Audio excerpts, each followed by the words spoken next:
Hello, my name is Amanda McGuire, and today I'd like to talk to you about the Confederate flag and the recent controversies that are surrounding it as a symbol of hate and racism. By the end of this speech, I want you to each see that the flag is nothing more than a battle flag from the Civil War Confederate soldiers that they carried. As you'll see up here, I want to talk to you about the evolution of the flag. These are different flags from the Confederacy. USFlag.org actually has information on various flags from the United States, and it features a specific page on the various Confederate flags. The flag that we all think of as the Confederate flag is not actually, and never was, an official Confederate flag. We have a picture in our mind, which is this one. This is what we think is the actual Confederate flag, but it wasn't. The first flag was the Stars and Bars, which is this one right here, and it was used from March 1861 to May of 1863. The pattern was too similar to the Stars and Stripes of the Union, so they decided not to use it because people got confused when they saw it. They weren't sure if it was the Confederate flag or the Union flag. There's 7 stars on that one. It actually represented the original Confederate States. The best known flag was this one, which is the Confederate battle flag. It's kind of a square, and this one was used by the actual soldiers in battle. And it has 13 stars on it, and these represent the 11 states that were actually in the Confederacy, plus Kentucky and Missouri. The next one, this is the second official Confederate flag, and it was designed with a white background and was adopted in May of 1863. It wasn't the best idea because what they did is they put this white background over here, so when the flag was not flying in the wind, it looked like the surrender flag. All they could see was the white hanging there, like somebody had hung out the white flag for surrendering. So they decided to add this red bar on, which was actually done in 1865 for them to be able to tell the difference. So that was the third official flag. So technically, that was the last official flag of the Confederacy. This is what we call the Navy Jack, and as you can see, it's the same as this one, except it's like a rectangular shape. And this is the one we all think of, but it was flown from 1863 on the naval ships. Now, as I mentioned before, these are the different types of flags, and as you can see, they're all inanimate objects. Flags don't make actions against people. Flags don't do things. And I want to show you a slide here.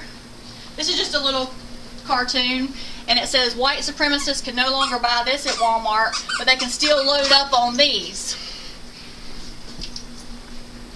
As we all know, this flag never did anything to hurt anybody. The Confederate flag is accused of being racist. People say that flag's racist. Is something simply racist just because it's flown by some racist people? The National Review has an article by Ian Tuttle that was published in June 18th, and it depicts a picture of a gentleman sitting on a car, and at the bottom it's got a license plate for the Confederate flags of America, and people, say just because he's got that flag on his car that, he represents all people being racist. Well, Ian Tuttle said, it makes a very valid statement. This hateful man's use of a slogan is no proof that the slogan itself is hateful. Just because he uses it doesn't make it the hate flag. This flag, nor this man's license plate, killed anyone. Now, was the Civil War completely about race? About.com has an article on the top 5 causes of the Civil War. One of the greatest causes was the economic and social differences between the North and the South. The South was a one-crop economy, where the Northern economy was based more on industry.